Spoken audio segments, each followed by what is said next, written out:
ये क्वेश्चन दिया हुआ है बेटा एनसीईआरटी में, और आपको इस क्वेश्चन को मैं सॉल्व करूंगा। एनसीईआरटी क्वेश्चन को इसमें कैलकुलेट करेंगे हम रेट ऑफ रिएक्शन। क्या कैलकुलेट करेंगे?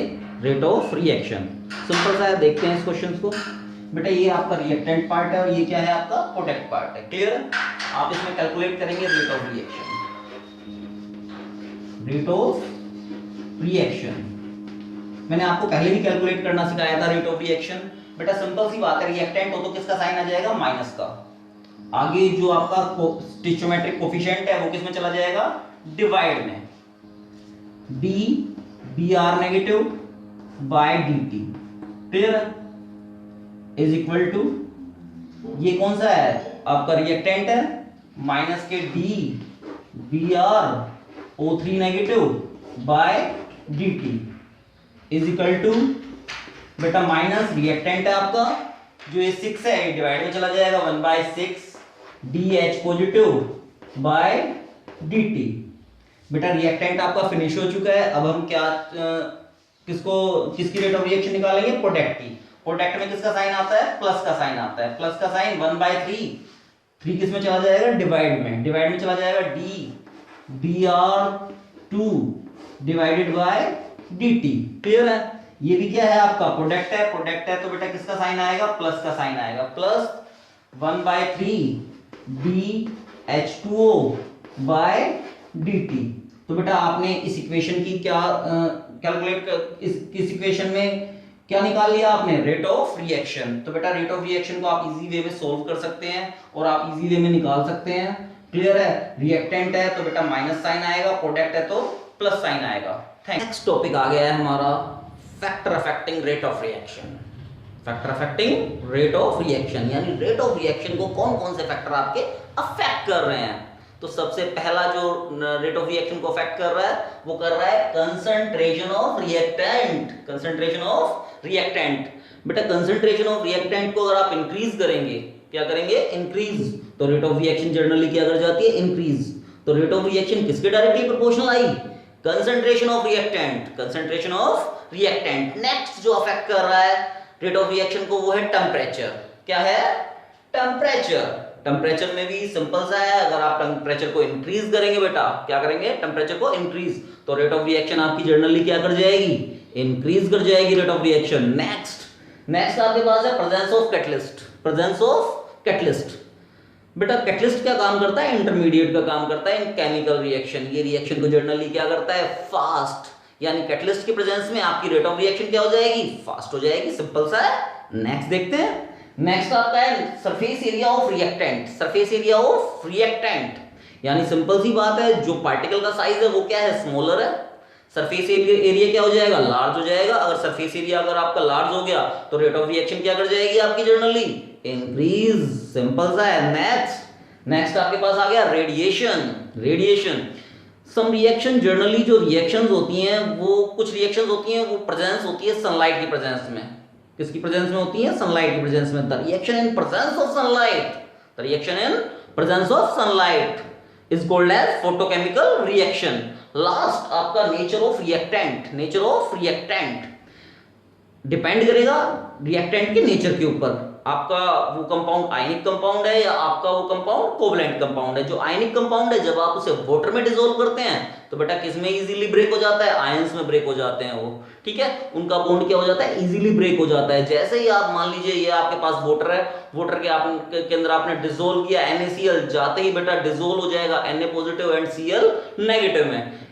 इसी के कंपैरिजन में देखा जाए तो कोवलेंट बॉन्ड, कोवलेंट जो कंपाउंड है, कोवलेंट कंपाउंड में कौन सा नेचर होता है? कोवलेंट नेचर होता है। कोवलेंट जो कंपाउंड होता है जब आप उसे वाटर में डिसॉल्व करते हैं तो वो इजीली ब्रेक नहीं कर पाता। उसे ब्रेक होने के लिए किसकी रिक्वायरमेंट्स होती है? एनर्जी की रिक्वायरमेंट्स होती है। तो डिपेंड करता है नेचर ऑफ रिएक्टेंट्स के ऊपर। किसके ऊपर डिपेंड करता है? नेचर ऑफ रिएक्टेंट्स के ऊपर। तो ये फैक्टर आपके अफेक्ट कर रहे थे रेट ऑफ रिएक्शन को, और जिनको आपने जान लिया है। स्टार्ट करने जा रहे हैं बेटा हम न्यू टॉपिक, रेट लो। Rate law.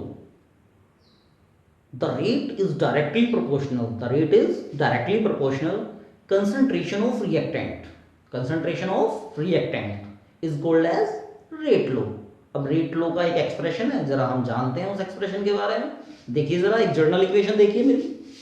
सिंपल सा है ए और बी के, A big A plus B big B and Y. अब बेटा आप जान लेंगे बेटा ये रिएक्टेंट है और this part is product, this part is product. अब रेट के बारे में, अब रेट कैलकुलेट करते हैं बेटा इस इक्वेशन में। Rate is directly proportional, rate is directly proportional concentration of reactant. अब कंसंट्रेशन ऑफ रिएक्टेंट में ए की पावर एक्स और बी की पावर वाई, बी की पावर वाई। सिंपल सा है बेटा, रेट डायरेक्टली प्रोपोर्शनल के साइन को हटाएंगे तो किसका साइन आ जाएगा, इक्वल का साइन, के ए की पावर एक्स एंड बी की पावर वाई, बी की पावर वाई। बेटा एक्स जो टर्म्स है वो स्टिचोमेट्रिक कोफिशिएंट ए के इक्वल हो भी सकती है और नहीं भी हो सकती। y जो टर्म है वो बेटा b के इक्वल हो भी सकती है, b जो स्मॉल b है उसके इक्वल हो भी सकती है और नहीं भी हो सकती। बेटा ये किसने एक्सप्रेस किया, रेट लॉ ने। बेटा किसने एक्सप्रेस किया, rate law. Next topic start कर रहे हैं बेटा, ऑर्डर ऑफ रिएक्शन। क्या स्टार्ट करने जा रहे हैं हम, ऑर्डर ऑफ रिएक्शन। देखिए order of reaction. What is order of reaction? The sum of the power of the concentration of reactant in rate law expression, in rate law expression is called as order of reaction, is called as order of reaction। Simple सा एक general equation देखते हैं बेटा, उस general equation की help से आप जानेंगे ऑर्डर के बारे में।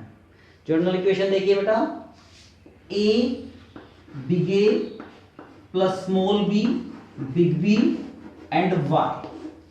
सिंपल सा है बेटा, दिस पार्ट क्या है, रिएक्टेंट है एंड दिस पार्ट क्या है, प्रोडक्ट। सिंपल सा है। अब आपका रेट निकालेंगे बेटा इसकी हेल्प से।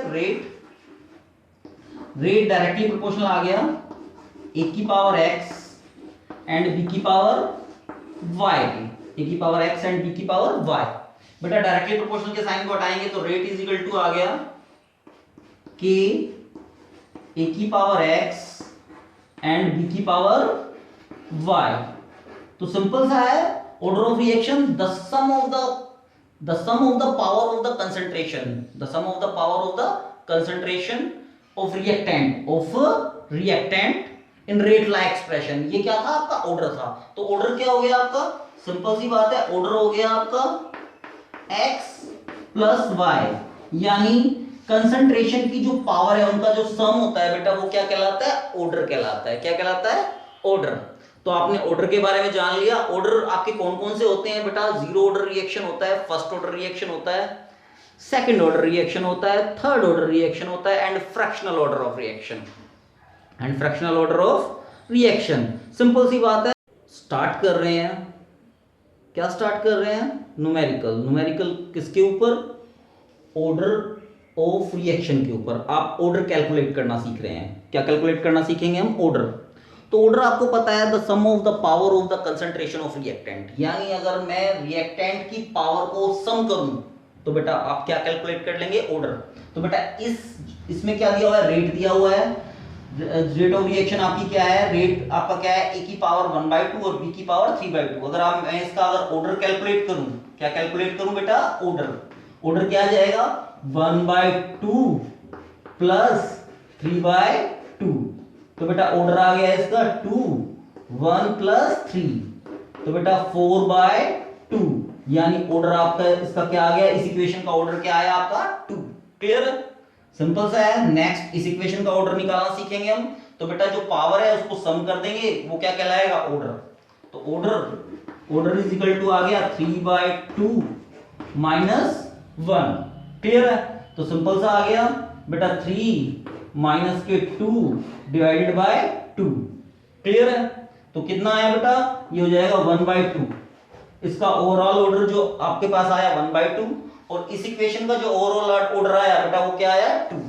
तो बेटा आपने कैलकुलेट करना सीख लिया क्या, ऑर्डर। Clear, thank you.